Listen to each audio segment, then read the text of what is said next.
remember the rain before I remember her face. It came in hard from the south, gray and close, rolling over the prairie like a tired army that meant to sleep where it fell. I had ridden out of town ahead of it, thinking I could beat the storm home, thinking I had one good hour to put between me and Donovan's saloon and the men who liked to talk with their hands on gun belts. A foolish hour, as it turned out. The sky shut like a cellar door, and the land went dark, and the wind smelled of metal. When the first drops hit, they were large enough to count. By the time I rounded the cottonwoods at Beaver Creek, counting wasn't possible. The world became one wide hiss of water, and the ground turned to black soup. They tell you a man can get lost 2 miles from his own porch if the weather wants it. That night, I believed it. The trail into my place runs along a low rise, skirting a field that never grew what it promised. I had half a mind on that field, the other half on keeping my gelding steady, and some small piece of brain turned to the past, the way bad weather makes a body do. Rain will find all your holes, even the ones inside.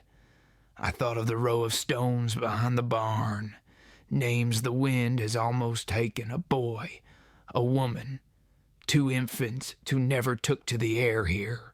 There are seasons when I leave flowers and seasons when I can't look. The horse shied once, then again, then planted all 4 in the sucking mud. He wasn't spooked by lightning. He was listening. I leaned forward and felt him tremble through the saddle. There was a sound that wasn't rain, a kind of broken breathing. The sort of sound a person makes when pride and pain are arguing and breath don't know who to side with. I dismounted, boots going into the ankle, then to the shin. I let the reins drop. The gelding stayed where he was, head high, ears cutting the storm like oars. She was a dark bundle at the ditch line, not far from the culvert where beavers once did their work. The storm had flattened everything, made edges soft, but there was no mistaking the shape of a person laid wrong. Mud glazed her dress so thick it looked like bark. One shoe gone, the other hanging from a ribbon of leather. A ribbon of hair stuck to her cheek, and blood, thin in the rain, ran a red thread into the earth. I knelt without thinking. Some things you do first and question after. Her face turned just enough for the storm to show me an eye. It opened a sliver, then shut again, as if the light hurt. Her lips moved. There are words a man learns to recognize, even when they don't make sound. Help is one of them. I lifted her by the shoulders. Slow, careful, the way you lift a foal that slipped and can't remember how to stand. She drew in a sharp breath, and I felt the flinch run all through her. There were bruises under the mud, not the kind you get from falling. I spoke then, because a voice can be a hand when hands are not enough. You're safe now, sweetheart. The word slipped out of some old place. I thought the wind had emptied. I didn't mean it the way men say it to make themselves feel big. I meant it like a promise a man makes when there's no one around to witness but God and weather. Maybe I meant it to myself too, because I'd been a long time without any promise worth keeping. She weighed less than any grown person should. I got her across the saddle ahead of me, one arm around her, my coat pulled over both of us, and turned the gelding toward home. The trail was slick and slow. Water sheeted off the brim of my hat and down the back of my neck. She shivered against me, then went very still. Stiller than I liked. I talked to keep her with me. Not sense talk, not questions. There would be time for those if this night allowed it. But talk about the horse, about the way the creek rises fast, about the stove waiting if I could coax it to life. People think speech is for telling things. Sometimes it's only a lantern you swing so the lost know you've not left. Home is not much.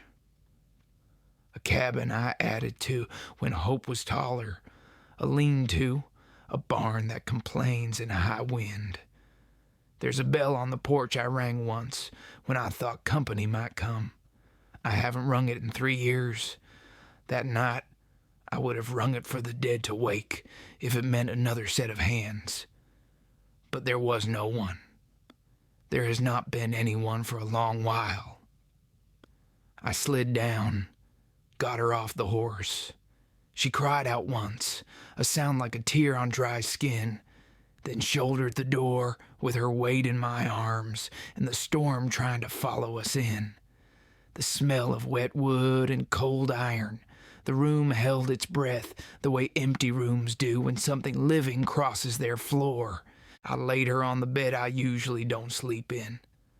I keep to the chair most nights, or to the porch when I can't stand the roof. I pulled the blanket back and saw what I'd only guessed.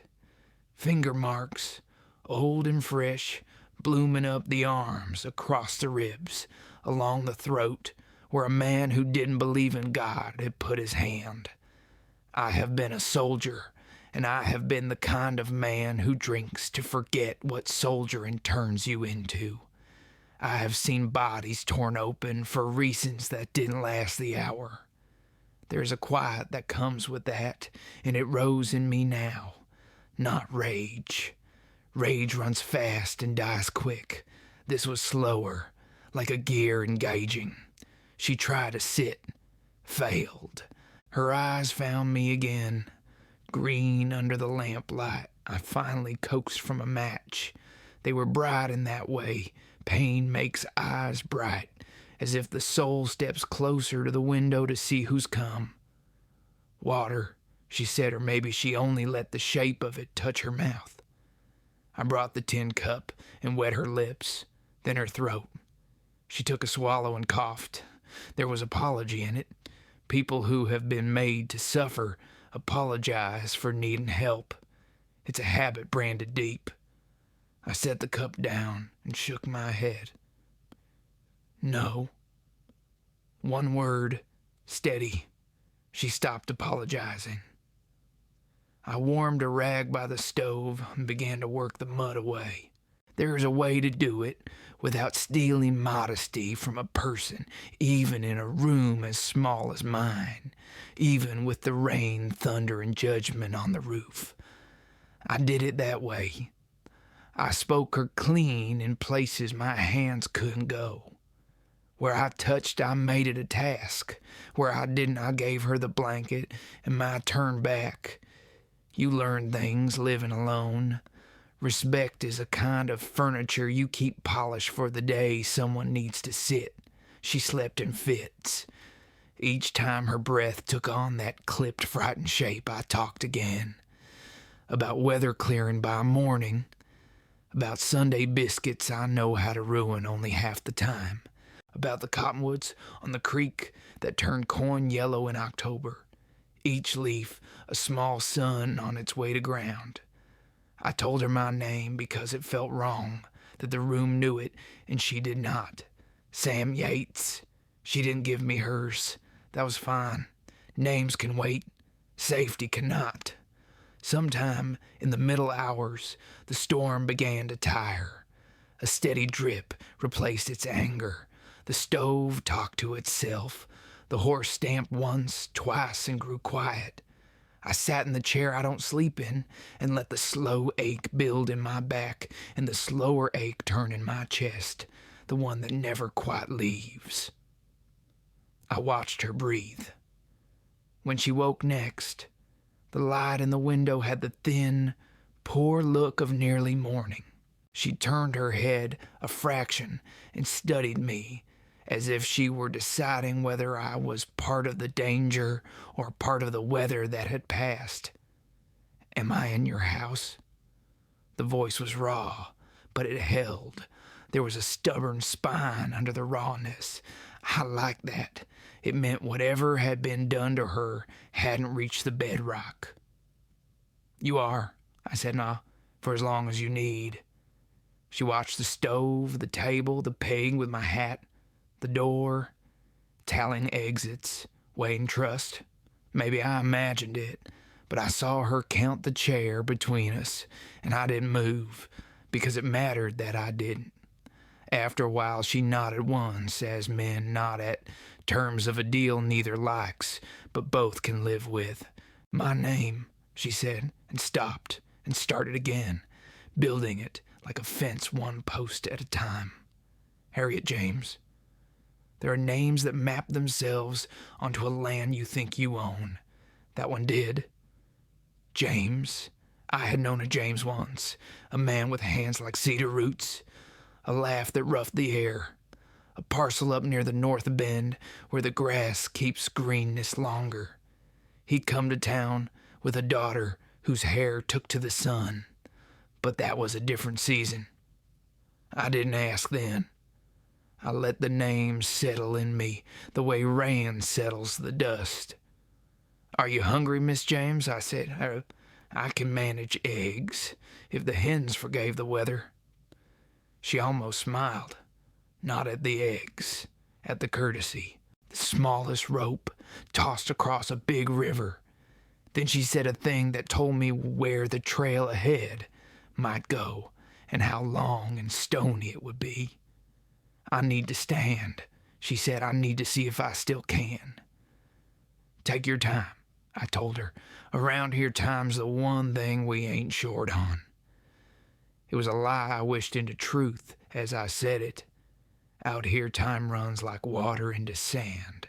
But that morning, with the storm gone off to trouble somebody else's fields, with the stove cracking its knuckles and the world smelling of wet dirt and new chance, I wanted to believe in abundance.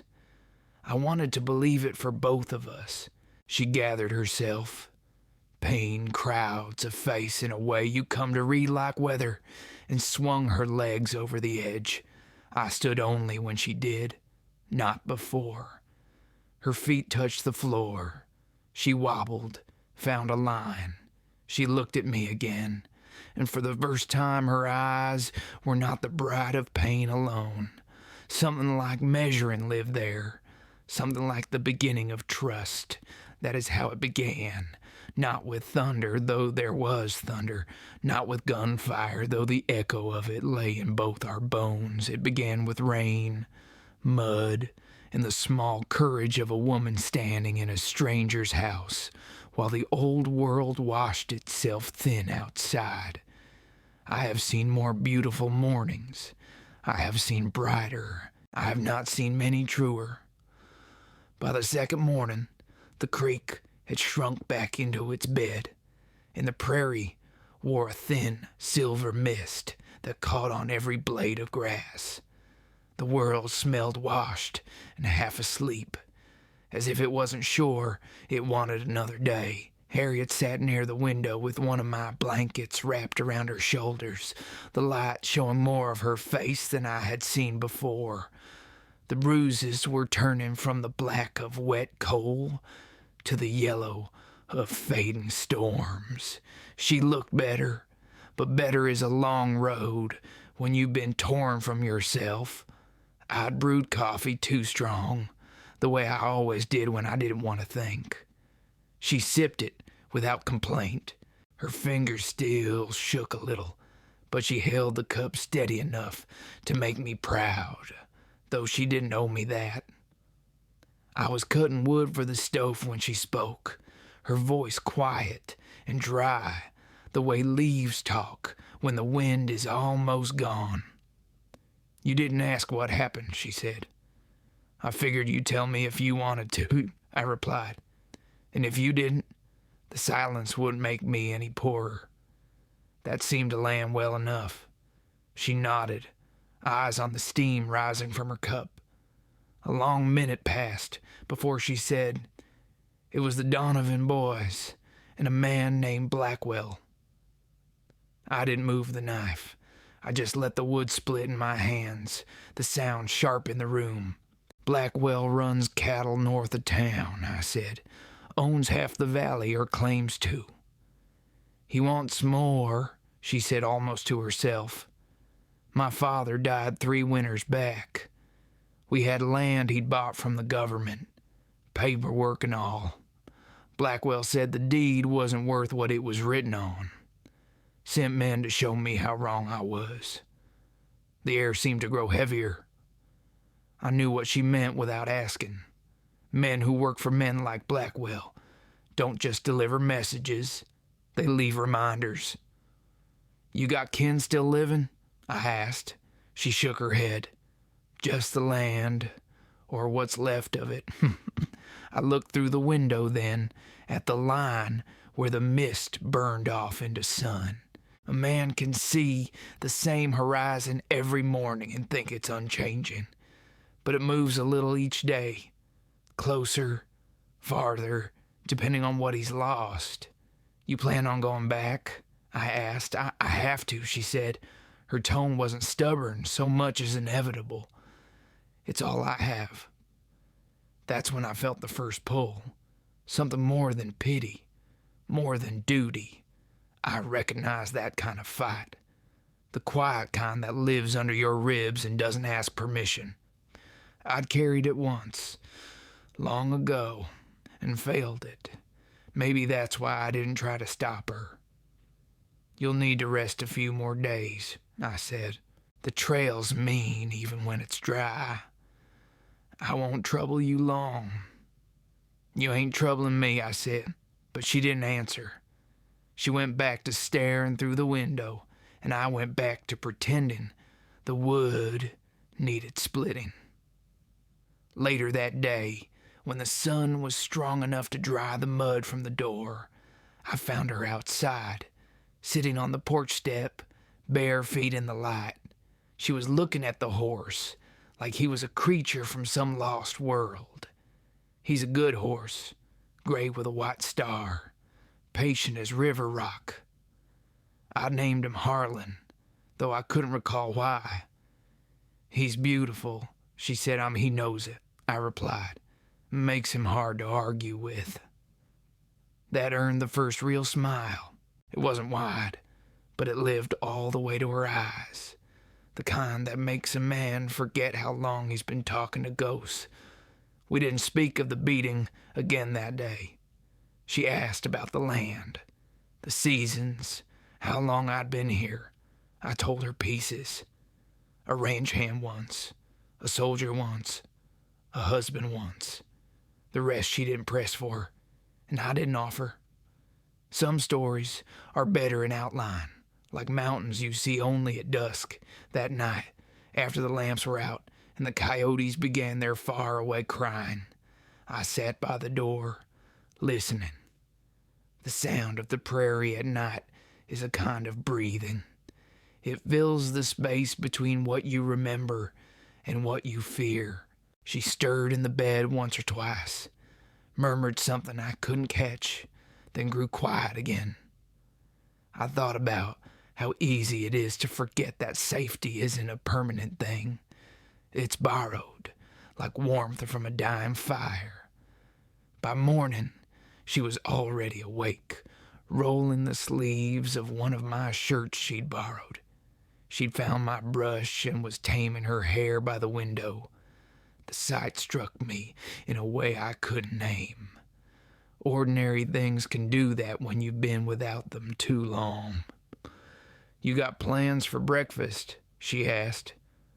I was thinking of burning some eggs, I said. Maybe I'll see if I can save them, she answered, and her voice held something lighter. It felt like the room exhaled. We ate together. The quiet kind of breakfast where every sound counts. The scrape of forks, the pop of wood in the stove, the far groan of a windmill down the valley. When she finished, she looked at me, steady this time. You've been alone here a long while, she said. Long enough to forget what day it is, I said. But I remember the work, Land's good for that, and don't let you forget." She nodded, tracing the rim of her cup with a finger. "My father used to say the land remembers too. He said if you love it honest, it'll love you back. But if you let someone steal it, it never forgives." "That sounds like something a man who's lost land might say," I told her. "He never lost it," she said. "I did." She stood then, straightened the borrowed shirt, and walked to the door. The wind caught her hair, and for a second she looked like she belonged to the light more than the earth. I thought of saying something, anything that might ease the hurt I could see moving under her calm. But the right words have a way of showing up too late or not at all. She turned to me. "I don't expect your help, Mr. Yates. You've done enough already. But I will ask one favor." "What's that?" "If something happens to me, if I don't come back, would you see that the land isn't swallowed by him?" "That's a hard promise to ask of a man you've known 2 days." "It's the only kind worth making," she said. I didn't answer right away. The wind shifted, carrying the scent of sage and wet dust. Somewhere down the hill, a hawk called. I looked past her to the line of hills that marked the edge of Blackwell's spread. The world out there looked calm, but calm is just the skin over deeper things. "All right," I said finally, "but you won't need me for that." She smiled again, small but certain. "We'll see." And that's how hope looks out here. It doesn't shout or shine. It just stands in the doorway, mud on its boots, and asks you to believe in it one more time. That evening, while the sun turned the creek to fire, I saddled Harlan and checked the rifle. She watched from the porch, her hands clasped, saying nothing. I wasn't planning on following her, not yet, but I knew the prairie. It doesn't forgive a lone rider with old wounds. I'd give her a head start. I'd tell myself I was only making sure she reached the crossroads alive. Men lie to themselves best when the lie sounds like protection. I didn't sleep much that night. The wind changed sometime after midnight, and with it came a feeling I carried from the war, the knowing before the noise. I waited until first light, saddled up, and rode out slow along her trail. The mud held the marks of her horse, narrow and deep. She left before dawn. When I crested the ridge, I could see the valley stretched below, soft and gold in the early light. Somewhere out there was her father's land. Somewhere out there was a man named Blackwell who thought ownership was the same as right. I touched the brim of my hat and rode on, feeling the morning sun cut through the chill, wondering if maybe this time the trail wasn't leading away from something but toward it. The sun was still low when I found her tracks bending east, cutting through the open grassland where the creek braided itself thin. The ground was firm now, holding only the ghost of last night's rain. The sky had the pale look of new tin, clean but cold.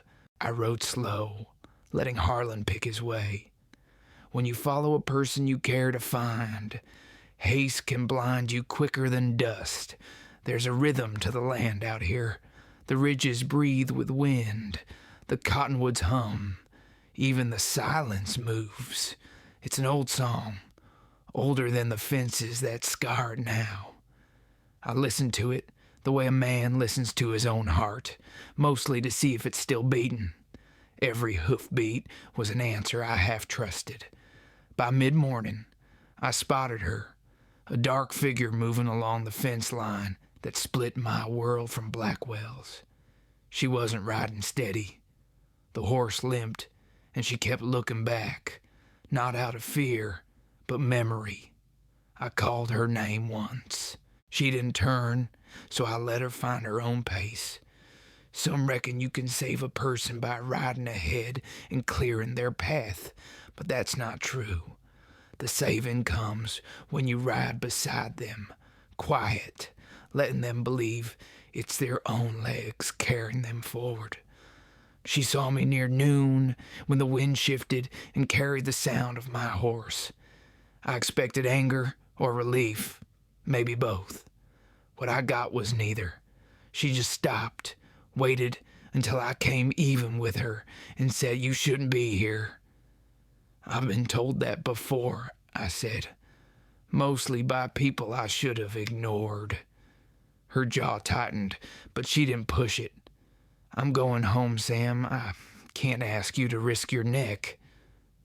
"You ain't asking," I said. I'm volunteering." She looked past me, toward the hills where her father's land lay. "You think you're doing me a kindness?" "I think I'm doing myself one," I said. "Been a long time since I had a reason to ride anywhere that mattered." We rode without more words for a while. The trail narrowed, winding between two rises thick with sage. The smell of it hung in the air like memory, sharp, clean, unforgiving. When we reached the crest, the world opened up again. Below us lay the valley, gold where the sun touched it, black where it didn't. In the middle, by the bend of the creek, stood a house, or what was left of one. The roof had caved in on one side, and the porch sagged like a tired man. Fences leaned, half broken, but the land itself looked alive, grass rippling, cottonwood standing guard. It had that stubborn beauty the West keeps for those who notice. "That's it," she said, voice flat. "Home." I nodded. "Looks like it's been waiting on you." She didn't answer, just nudged her horse forward. When we reached the yard, she swung down too fast. Pain flashed across her face, but she hit it quick. I tied both horses and followed her to the porch. She ran her hand along the post where someone had carved initials long ago. "H.J.," she whispered. "He cut those for me when I turned 12. The boards groaned under her weight, but held. I stayed by the steps, watching the wind move her hair, the way the light caught the edge of her cheek. It's a strange thing how a broken place can look whole when the right person stands in it. "You can still rebuild," I said. "Wood's cheap and time's free." She turned. "You talk like a man who's never lost anything." That one landed. I smiled because it hurt. Maybe I talk like a man who's lost too much and doesn't want to see it again. She looked away. I didn't press. We spent the rest of the afternoon clearing debris. Her from inside, me from out. The work gave shape to the silence. By sunset, we had half the porch cleared and a small fire going in the yard. She sat near it, rubbing her hands, eyes fixed on the flame. The light painted her face in soft gold, hiding the bruises, making her look almost untouched. "Blackwell won't let this stand," she said. "He'll come." "I expect he will," I said. "Men like him always think the law's just a longer arm of their reach. He has friends in town. Donovan, the sheriff, the land office. He'll make it legal." "There's legal, and there's right," I said. "Sometimes they meet, mostly they don't." She glanced at me. "You talk like a preacher." "No," I said, "just a man who's seen too many sermons end in gunfire." That made her laugh, quiet but real. The sound did something inside me I hadn't felt in years. It loosened a knot I thought was part of my bones. I poked the fire with a stick, just to have something to do. When the stars came, she told me about her father, how he'd come west with nothing but a mule and a dream, how he'd planted cottonwoods because he said the land looked lonely without them. She talked about winters so cold, the creek froze solid, and summers so dry they had to pray for rain. Every story ended with his laughter. I could see him through her words, a man who believed the world could still be shaped by decent hands. When she stopped talking, the night filled in around us. The fire cracked, the horses shifted. I thought about all the nights I'd spent like this, with only my own voice for company. This felt different. The quiet between us wasn't empty. It had weight, like a shared blanket. She looked over at me then. "Why'd you help me that night? You didn't even know me." "I didn't need to," I said. "I knew what it looked like to fall and not have anyone reach down." She nodded slowly, eyes on the fire again. "You lost someone." I didn't answer right away. The stars were coming out in earnest, thousands of them, hard and bright. "More than someone," I said finally. "Wife, son, maybe parts of myself I can't name." "I'm sorry," she whispered. "So am I said.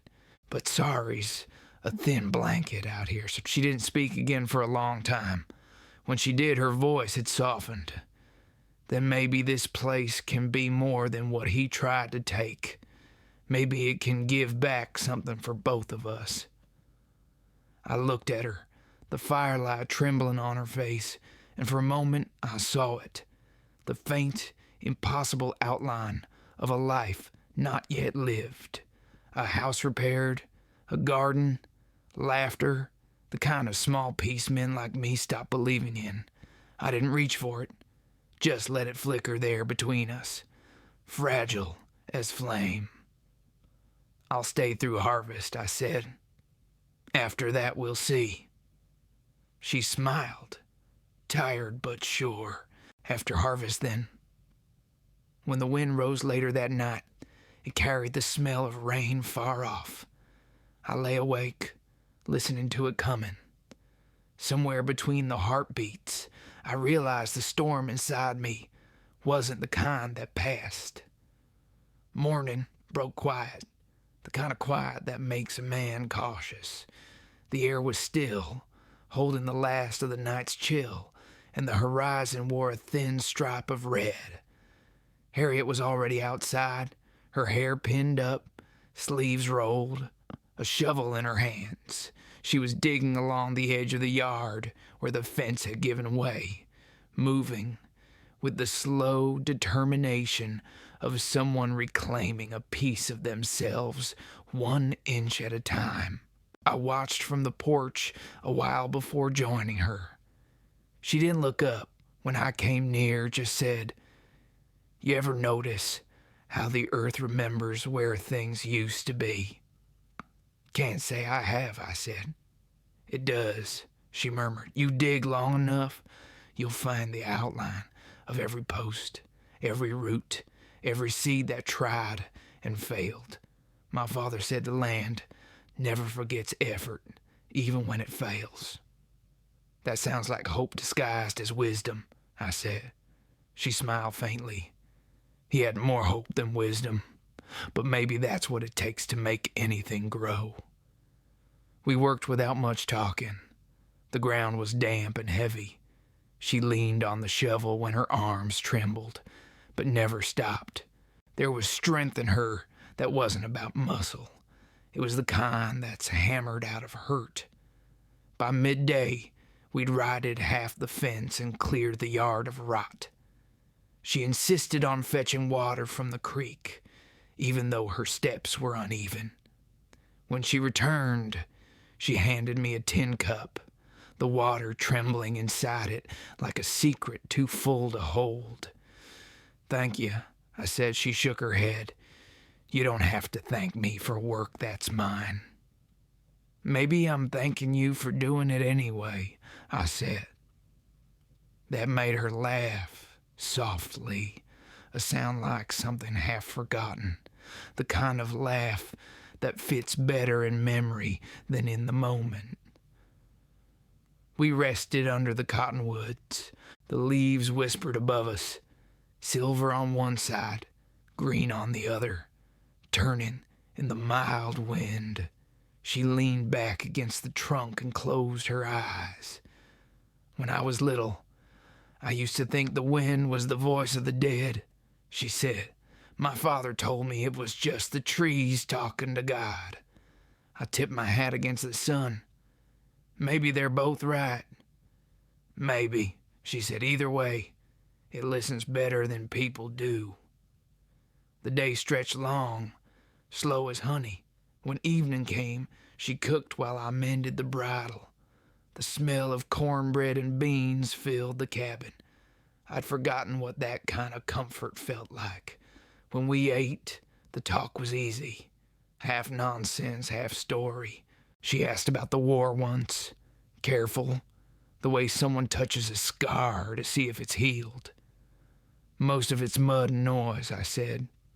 What you don't see is what follows you home. She didn't ask what that meant.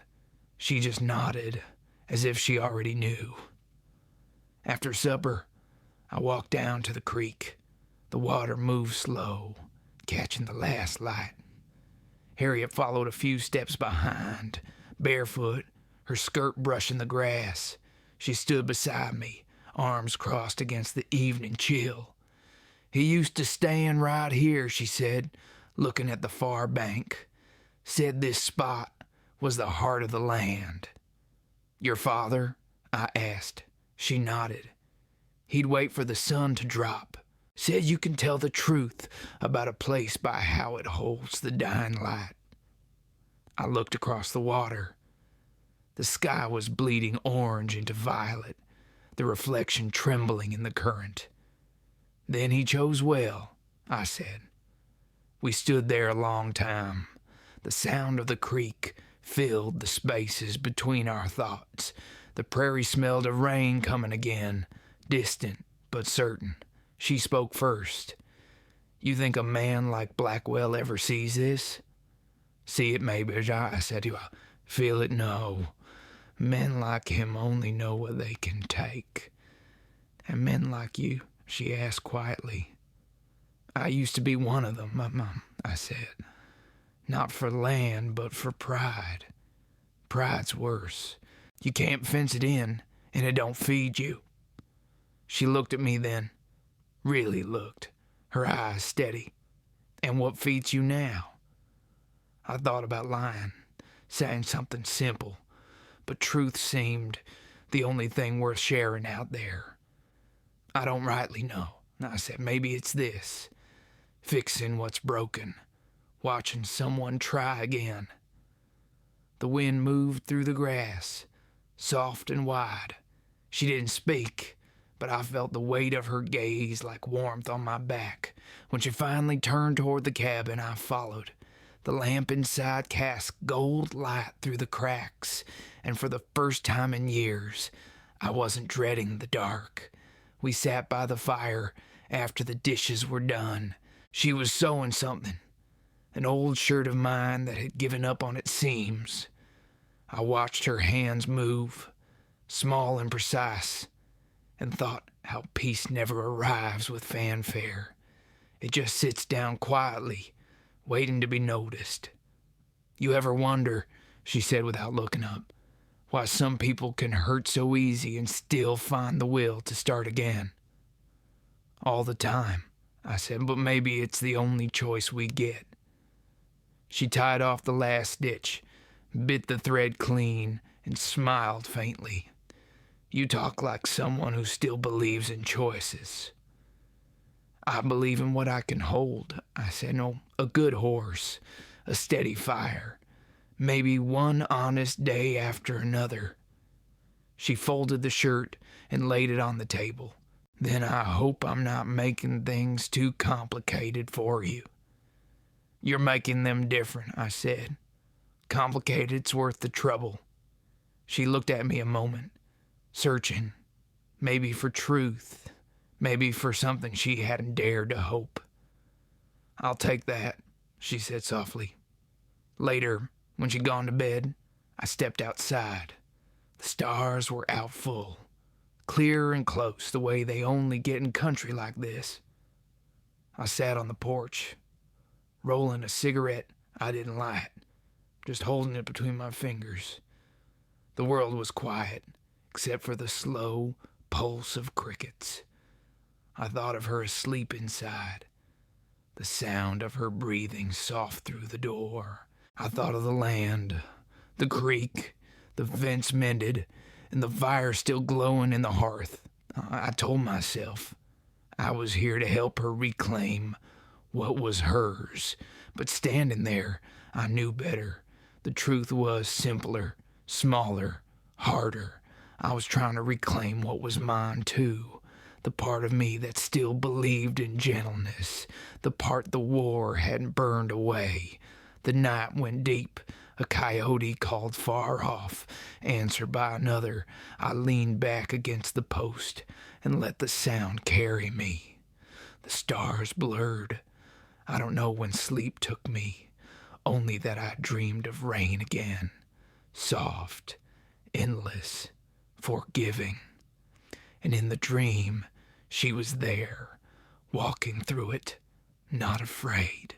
The next few days slid by the way they do when a man forgets to count them.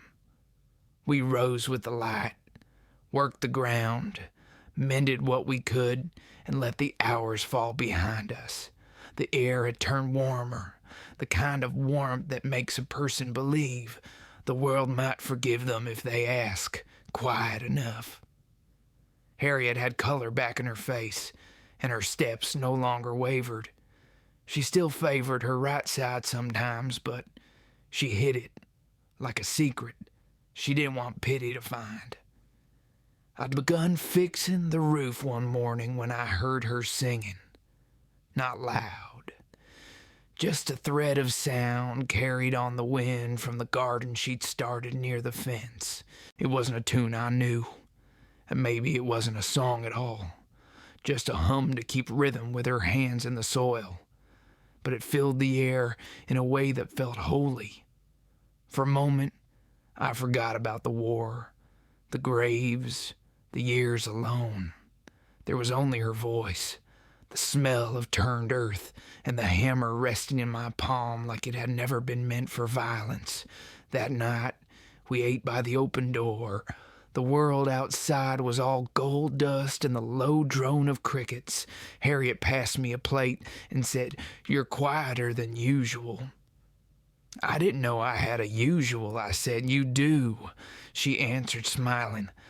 "It's when you're pretending not to think." I laughed softly. Maybe I just don't trust thoughts that come easy. "Maybe that's your problem," she said, setting her fork down. "Not everything has to be earned through pain." Her words hit somewhere deep, the kind of truth that sits heavy because it's simple. I didn't argue. We finished a meal in that kind of silence that isn't empty, just full enough. Afterward, she walked down to the creek while I cleaned up. The moon was rising when I joined her. She stood barefoot at the edge, the hem of her dress lifting with the breeze. The reflection of her in the water shimmered, breaking apart and mending again with every ripple. "I remember this place being bigger," she said. "When I was small, it felt like the edge of the world." "It still does," I said. "World just got smaller around it." She nodded, eyes on the horizon. "I used to think everything worth keeping could be held on to. My father's land, his words, the way he'd call me darling, like it was a promise. Then one day, it was all gone." "Not all, might I said. You're here." She gave a small laugh that sounded more like a sigh. "That's generous of you. I'm not sure being alive counts as being here." I wanted to tell her it did, that surviving is its own kind of victory out here. But before I could, she turned to me. "Do you ever miss who you were before the war?" I took off my hat and looked at it as if the answer might be hiding in the sweat-stained band. "Sometimes I think about him, I said, "but I don't miss him. He was young enough to believe a bullet only kills the man it hits." She looked down. "And you?" she asked softly. "What did it kill in you?" I thought about that a long while before saying, "The easy kind of faith." She nodded slowly, as if that made sense to her in ways I couldn't guess. "Maybe that's why we found each other," she said. "Two people with faith, too hard to lose, but too wounded to use." I smiled at that. "That sounds about right." The creek kept whispering, and for a moment the night felt gentle, like it might hold. Then I heard hooves, distant at first, then closer, steady, practiced. Too many to be wanderers. Harriet heard it too. Her body went still. "Riders," she said, voice low. I listened. 3, maybe 4. She turned, eyes sharp now. The softness fell away like bark peeled from a tree. "It's him," she said, "Blackwell's men." I nodded, went to the barn for the rifle. The old weight of it settled into my hands like a memory I didn't want. Harriet followed me, her steps quick. "You can't fight them," she said. "They'll burn everything." "Then we make sure they have to light the match themselves," I said. "I won't give them reason." We waited in the yard. The sound grew until it filled the air, a rhythm of iron and intent. 4 men rode up through the dusk, dust rising around their horses' legs like smoke. The one in front was broad-shouldered, his hat brim low. I recognized the scar on his chin even before the lamplight caught it. Donovan, the saloon man. "Well, if it ain't Sam Yates," he said, voice oily. "Didn't figure you'd take up squatting with the James girl." I kept my rifle angled but not raised. "Didn't figure you'd ride out this far unless you were lost." He smiled, mean and slow. "I'm here on behalf of Mr. Blackwell. Seems this property's in dispute." "Funny," I said, "and looks pretty clear from where I'm standing." Harriet stepped forward. "You tell Blackwell he's trespassing. This land's mine by deed and blood." Donovan chuckled. "That deed's dust, sweetheart. Blackwell's got papers stamped and sealed. Sheriff signed them himself." "Sheriff's bought," I said. Donovan shrugged. "Money spends the same either way." He looked at me, eyes narrowing. "You don't want to get between this, Yates. You've already had your fill of graves." The words found their mark, but I didn't show it. "You ride back," I said evenly, "and tell Blackwell this land's under watch. He comes himself if he wants to make a claim." Donovan spat in the dirt. "You always were a stubborn fool." He nodded to his men. "We'll be back come morning. Blackwell likes things settled by daylight." They turned and rode off, hooves drumming a slow threat across the valley. When the sound faded, Harriet stood staring after them, fists tight at her sides. "He won't wait till morning," she said. "He never does." I watched the horizon darken. "Then we don't sleep," I said. "Yeah." She looked at me, and for the first time, there was no fear in her eyes, only resolve. "If he comes, we face him together." "Together," I said. We built the fire higher, stacked wood by the door, checked the horses. The stars were swallowed by clouds again, the wind shifting east. I sat on the porch with the rifle across my knees, the weight familiar and wrong all at once. Harriet sat inside by the lamp, her shadow moving against the wall. The night stretched on, the quiet so deep it hurt. Somewhere a coyote barked. It then went silent. I thought of her words about faith too wounded to use. Mas, I didn't know if we'd live through the next day. But I knew this much. I'd found something in her worth believing in again, and that was more dangerous than any gun. Toward dawn, I felt the first tremor of hooves again, faint as a heartbeat. I stood, stretched the ache from my shoulders, and looked toward the hills where the road wound down. The light there was the color of steel. "Harriet," I called softly. She stepped onto the porch beside me, her hair loose now, her face calm. "I hear them," she said. "Then it begins," I said. She took a deep breath. "No," she whispered, "it ends." The first shapes appeared against the horizon. I thumbed the rifle's hammer back, slow and steady, the click sharp as the break of day. The horizon glowed pale as hammered silver when they came. 5 riders this time, Blackwell among them. He rode in the center, tall in the saddle, coat dark as oil, hat brim cutting his face into shadow.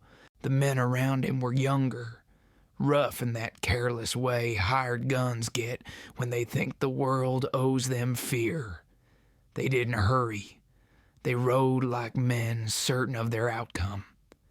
Harriet stood beside me, her hands steady on the railing. I could see the tremor in her jaw, the small movement that meant anger, not fright. I'd seen that same set in soldiers who'd buried too many friends to count. She looked calm, but inside she was fire held behind glass. They reined up 10 yards from the porch. Blackwell dismounted slow, the kind of slow that says, "I own the time between us." He glanced at the cabin, the creek, the mended fence, and then at her. When he spoke, his voice was smooth, practiced, like he'd said these words 100 times before to folks who didn't have the means to argue. "Miss James," he said, tipping his hat just enough to mock politeness, "you've been busy. I'll grant you that." She didn't answer. He smiled then. "You should have stayed gone. You had your chance." "This is my father's land," she said. "It was paid for fair. You've no claim here." Blackwell chuckled low. "Your father made deals he couldn't keep. I cleaned up the mess. The law agrees." I shifted the rifle in my hands, not aiming yet, but showing I knew how. Law's only as good as the man paying its salary. He turned his gaze on me then, eyes small and pale. "Sam Yates," he said. "Didn't think you'd still be breathing this side of the county line. Heard you drank yourself into the ground after that mess at Antelope Ridge." "Some mistakes don't bury easy," I said. "Maybe you should let this one bury you," he said, smiling. Behind him, the riders shifted, hands near their belts. The air thickened. Even the horses seemed to feel it. "Let's not ruin the morning," I said. "You ride back to your valley. We'll stay on this side. Call it peace." "Peace," he repeated, as if tasting it. "There's no peace in stealing what's mine." Harriet stepped forward, voice cutting through the stillness. "It was never yours." That did it. The smile slid from his face. He motioned with 2 fingers. One of his men dismounted, swaggered toward the porch. I lifted the rifle, thumb tight on the trigger. "Don't," I said. The man stopped. Dust rose around his boots. The only sound was wind moving through dry grass. Blackwell held up a hand. "Easy now, soldier. You wouldn't shoot a man for walking." "I'd shoot a man for trespassing," I said. He laughed. "And hang for it?" "Maybe," I said, "but you'll hang heavier." For a long beat, nobody moved. Then Blackwell's grin came back, mean and certain. "You can't guard this place forever, Yates. Law's on my side. I'll come back with papers, with the sheriff, with a badge behind me. And when I do, this land will be plowed under, and no one will remember a woman named Harriet James." Harriet's voice cut clean across his words. "You're wrong. The land remembers." He looked at her then, really looked, and I saw the flicker, just a flash, of doubt in the man's eyes. She stood straight, bruises fading, hair loose, fire in her gaze. There was nothing left for him to take. He swung into the saddle and spat in the dirt. "You've made your choice," he said. "I'll make mine." They turned their horses, rode off slow at first, then faster, the sound of their hooves fading toward town. When the last echo was gone, Harriet let out a breath she'd been holding. I lowered the rifle. "That's not the end," she said quietly. "No," I said, "it's the beginning of his mistake." She looked at me, searching. "You think we can fight him?" "I think we already did," I said, "and I think he didn't like how it felt." She nodded once, then turned toward the creek. I followed her down.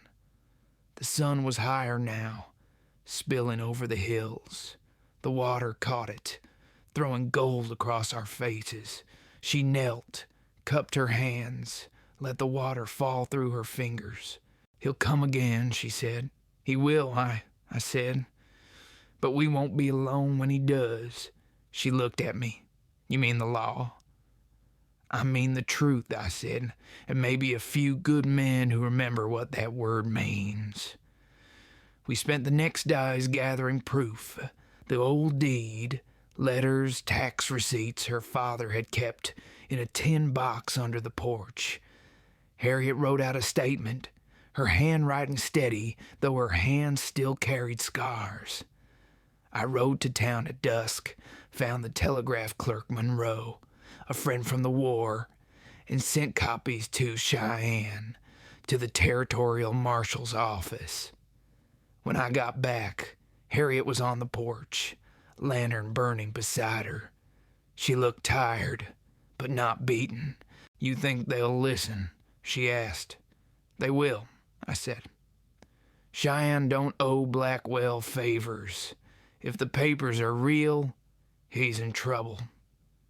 And if they're not, then we make them wish they were," I said, and that made her laugh. A sound that pulled at something old inside me, something good. That night, the storm broke again. Not the kind that splits the sky, but the slow kind that speaks in whispers and rattles the roof gentle. We sat by the fire, her sewing, me cleaning the rifle that I hope not to need. "You ever think peace is just waiting between storms?" she asked. I looked into the flame. "Maybe peace is the storm. Everything washed clean, if only for a while." She set down the fabric and met my eyes. "You really believe that?" "I believe in what I see," I said. "Right now, that's you, and a land that still breathes when it should have quit." The rain went on all night, soft and endless. I didn't sleep much. I watched the light flicker across her face and thought about how sometimes salvation doesn't come from prayer or justice, but from the simple act of staying when everything else is gone. By dawn, the storm was gone, and the air smelled of wet sage. Harriet stepped outside, arms folded, watching the valley come alive again. "He'll be back soon," she said. "I know," I said. She turned to me, eyes bright in the pale light. "Then we stand together," I said. And there, in the clean hush after rain, I knew that whatever came next, papers, guns, fire, or law, it would find us side by side, and for the first time in years, that felt like enough. The letter from Cheyenne came 9 days later, delivered by a rider with a gray coat and a badge too dull to gleam. He found me mending the gate, hat low against the sun. Harriet was in the yard, cutting dried stalks from the garden. The man called my name before I'd seen him. "Yates." "That's right," I said. He dismounted, pulled a folded paper from his saddlebag, and handed it over. Marshal's office sent me. Blackwell's name's on the watch list now. He's been buying up deeds with forged stamps. There's a hearing in Cheyenne next week. He'll be called. I took the paper, heavy with official words and dust. That's justice, then. The man shrugged. Justice starts on paper. Whether it ends, there's another story. He tipped his hat toward Harriet, then rode off, the trail of dust behind him curling like smoke. I handed her the letter.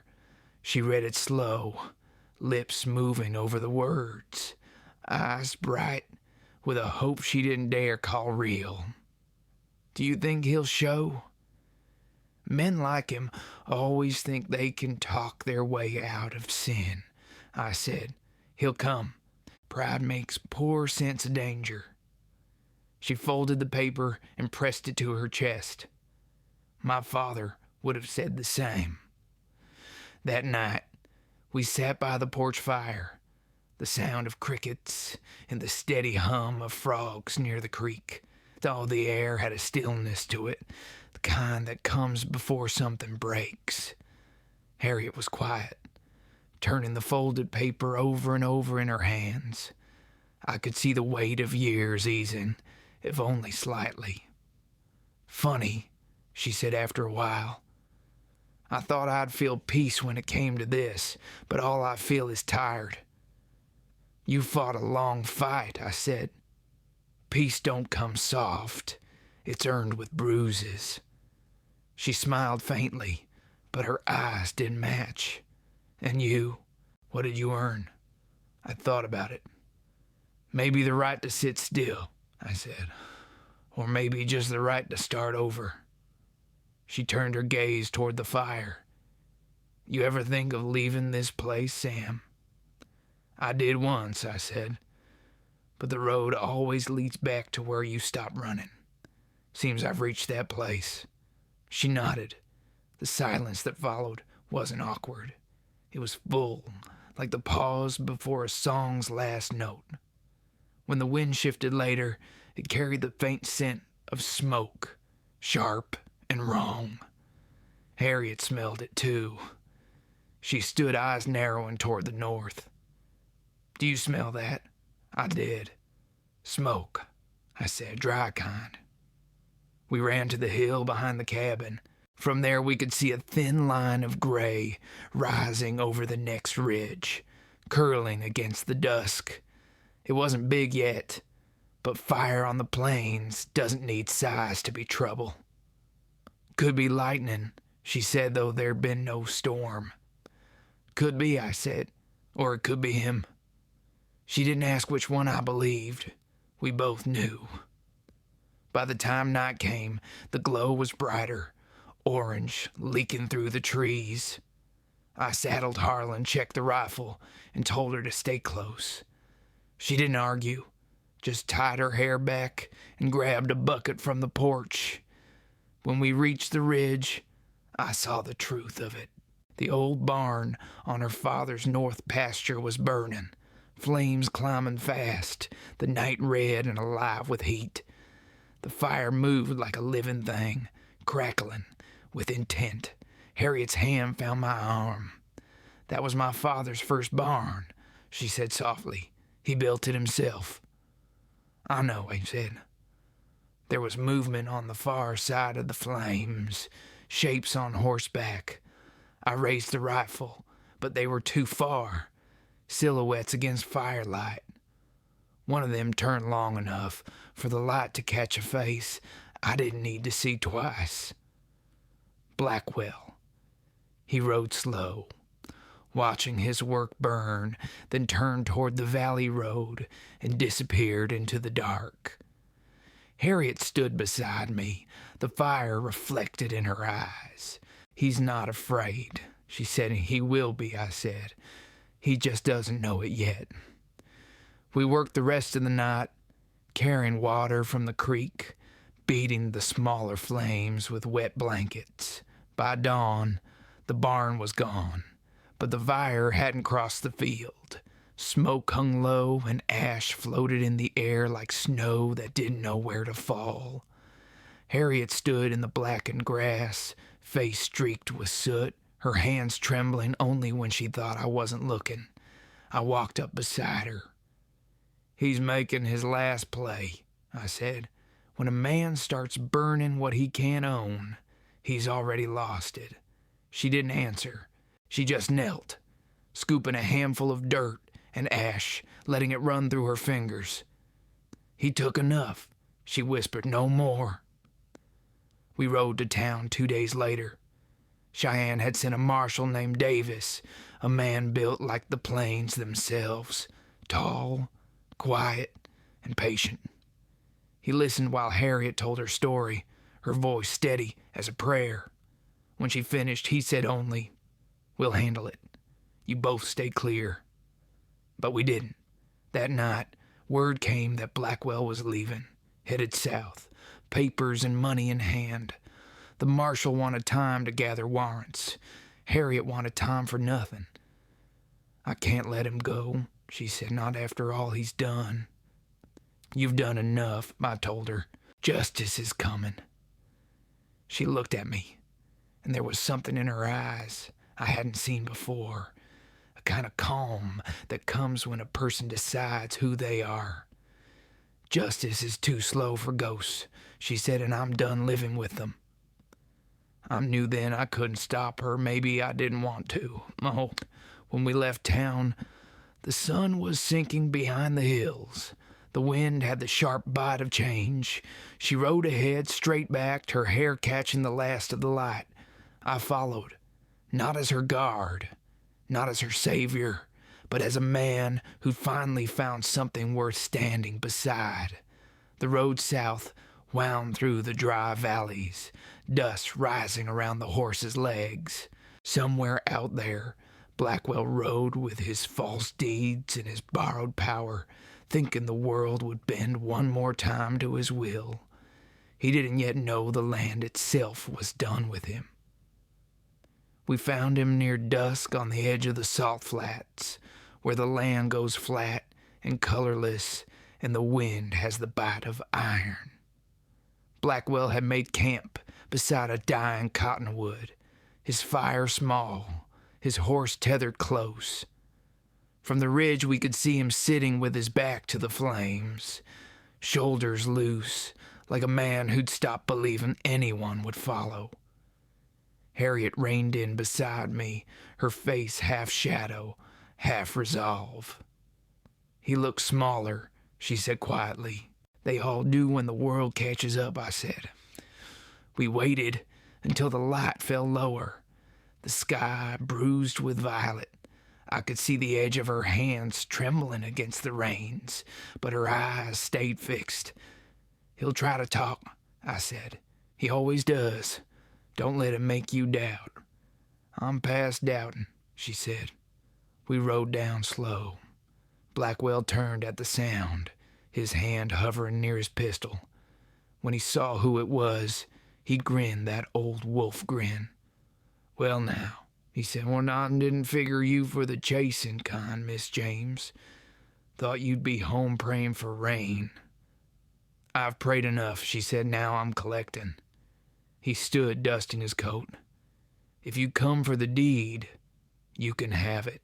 It's nothing but paper now." "You burned the barn," I said. He smirked. "Had to make a point. The land's no good to anyone ruined." "The land will heal," Harriet said. "You won't." That flicker of smile slipped. He looked at her with something almost like confusion. "You think you're better than me? You and your dead father and your broken fences." She dismounted. The wind pulled her hair loose, and she didn't bother fixing it. I think I still know the difference between owning and belonging. He laughed, harsh and short. "You've been talking to this old soldier too long. Yates, you should have kept riding when you had the chance." "I tried that," I said. "Didn't take." He looked from me to her, eyes narrowing. "You mean to kill me then?" Make it quick. You'll hang for it, but maybe you'll sleep better a night or two before." Harriet stepped closer.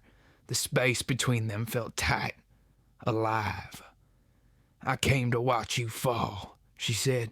"The rest's up to God." He moved fast, faster than I expected for a man his age. The pistol came up, but I was already moving. The rifle cracked once, clean and sure.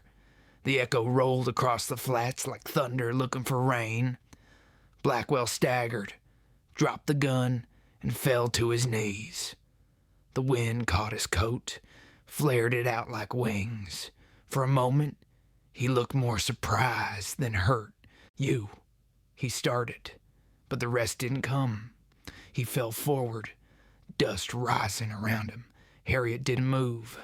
The rifle felt heavy in my hands. I hadn't aimed to kill, but out here, aim doesn't always matter. I lowered it slow, listening to the wind sweep across the salt. When she finally spoke, her voice was small, steady. "It's over."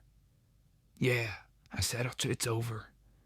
We buried him by the tree, shallow because the ground was hard.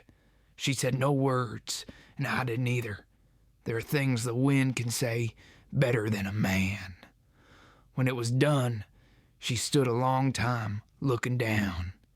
Then she turned and walked toward the horses. The ride back was quiet. The stars came out early, clear and cold. I watched her shoulders under the moonlight, the slow sway of her braid, and thought how some endings don't feel like victory. They just feel like a door closing you didn't realize was open. We reached the valley before dawn. The air there smelled clean again, like the fire had burned away more than just wood. She dismounted without a word, walked into the field, and stood where her father's barn had been.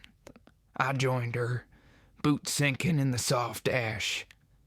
"You did what you had to," I said. "I did what I couldn't live without doing," she said. "That's the same thing sometimes." She turned to me, eyes wet, but not from grief. "I thought it would fix something, but it just feels quiet." "Quiet's better than burning," I said. She nodded, looking past me to the horizon. "He's gone, and the land's still here. Maybe that's enough." We spent the rest of the morning rebuilding what we could. Fence posts, the corral gate, a corner of the porch. The work steadied us. By afternoon, the valley felt alive again, the sound of the creek running clear. She brought me water, her hands still black with ash. "Thank you," she said simply. "For what?" "For not letting me face it alone." I looked at her, the light falling soft across her face. "No one should have to face ghosts alone," I said. That night, we lit a new fire on the porch. No words, no plans, just the slow breathing of two people who lived through too much to name. The stars hung low and bright, and for the first time in years, I felt something close to peace. "I don't know what comes next," she said quietly. "Neither do I," said. "Maybe that's the good part," she smiled, tired but true. "You think this land forgives us?" "Land don't forgive," I said. "It forgets slow, but it remembers who stays." She leaned her head on my shoulder then, light as wind. I let her, because there was nothing left in the world I wanted more. The night stretched around us, soft and wide. Somewhere in the dark, a new coyote sang, a single, lonely note that rose and fell, not mournful, but alive. I closed my eyes and listened. The sound of it was the sound of beginning again. Spring came early that year. The valley softened beneath the thaw, and the cottonwoods took to whispering again. Every morning, light spilled over the ridge like it had forgotten the dark. The scars of fire were fading. Grass pushed through the black soil, green as forgiveness trying its luck. We built a new barn by hand, no hired men, no noise but the swing of the hammer and the breath between words. Harriet worked beside me, sleeves rolled, hair tied back with a strip of linen. She didn't tire easy. I'd never seen anyone turn loss into motion like she did. Each board she lifted seemed to weigh less than her grief. Sometimes I'd catch her pausing, staring out at the field her father used to tend.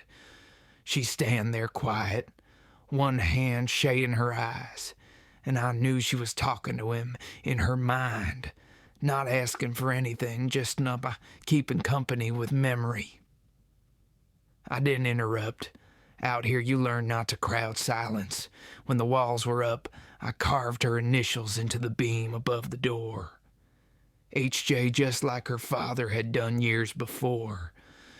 She found it one evening when the sun fell low through the doorway, and she traced the letters with her fingers, slow and soft. "You did this?" she asked. "I thought the land ought to remember twice," I said. She smiled. "Then I'll make sure it remembers you, too." I shrugged. "The land forgets us all eventually." "Maybe," she said, "but not everything we leave behind gets lost." That night, she cooked stew over the new stove. We ate outside, the barn casting a long shadow over the field, the creek running lazy.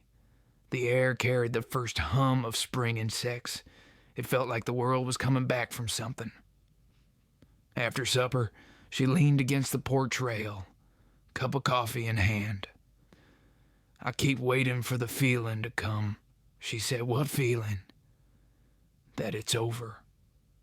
She looked out at the horizon. "That it's safe to breathe without checking who's watching." "It'll come," I said. "Maybe not all at once. Some piece you have to sneak up on." She nodded. "You ever find yours?" "Now and again," I said. "Usually when I stop looking." We fell into quiet. The stars came out, scattered and clean.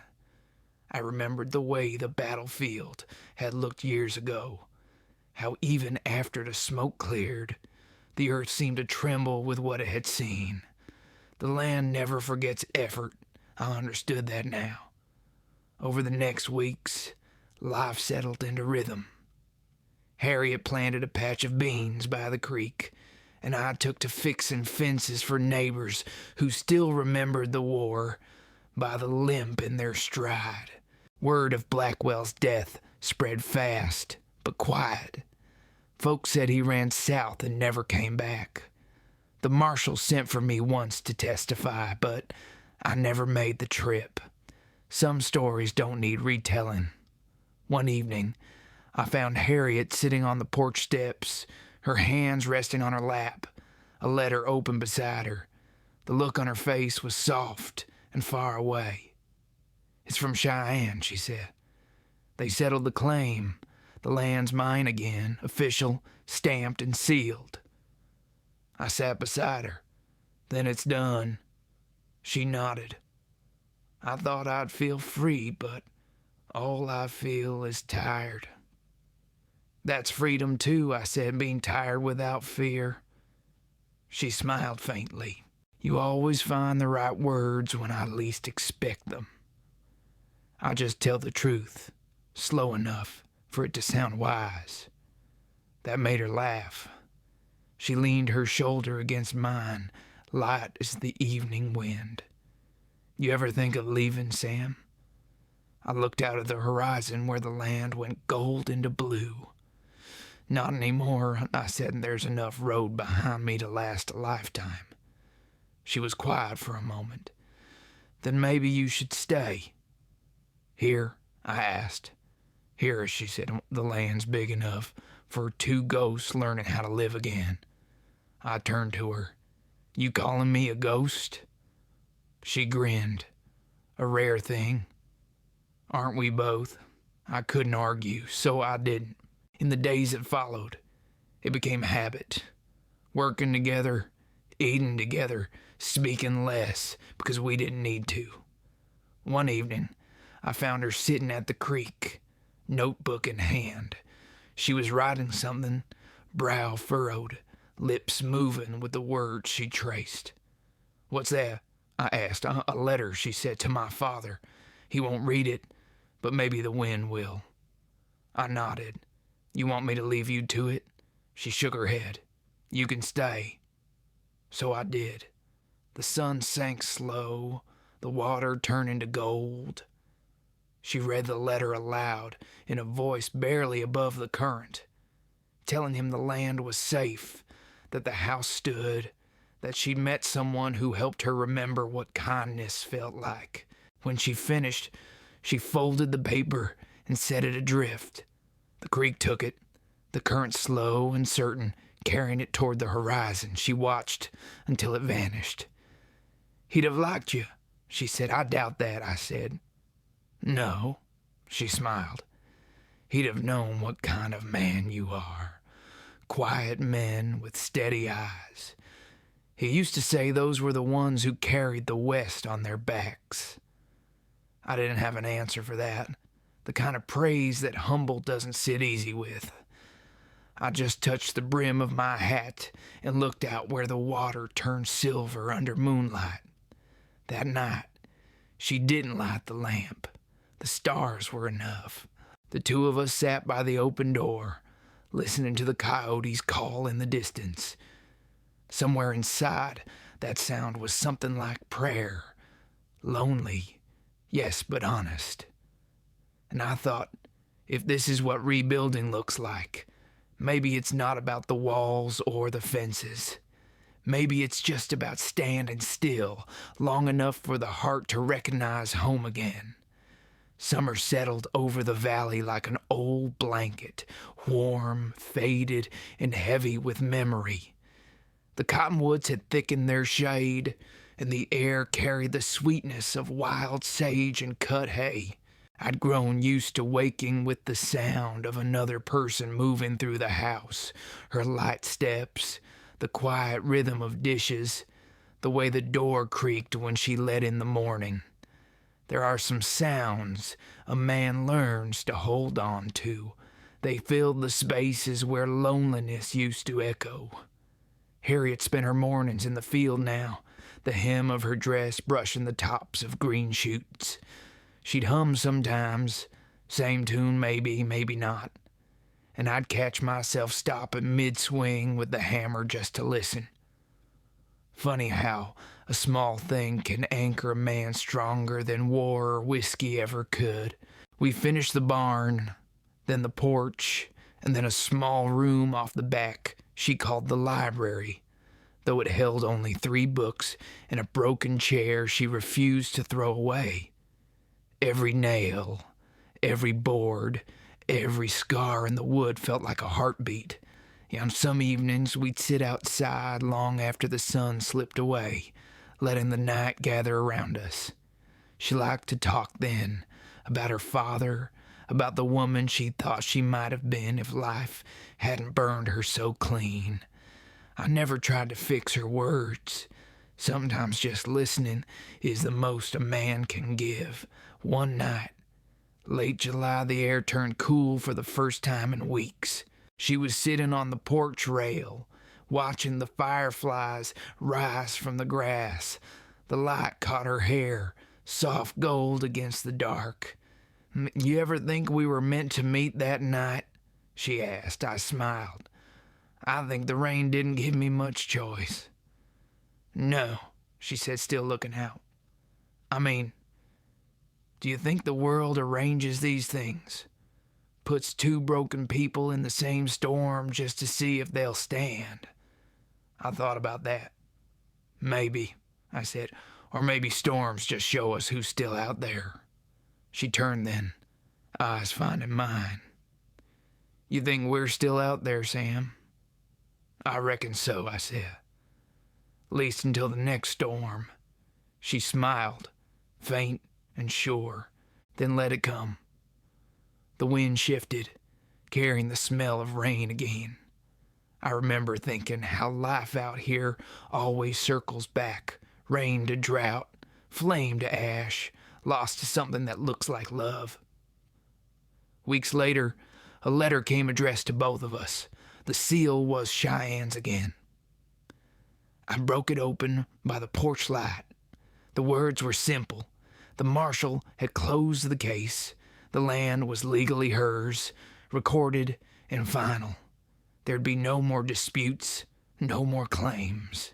Harriet read it twice, her eyes moving slower the second time. When she finished, she folded it neat and slipped it into her pocket. "He's really gone now," she said. "I reckon he is."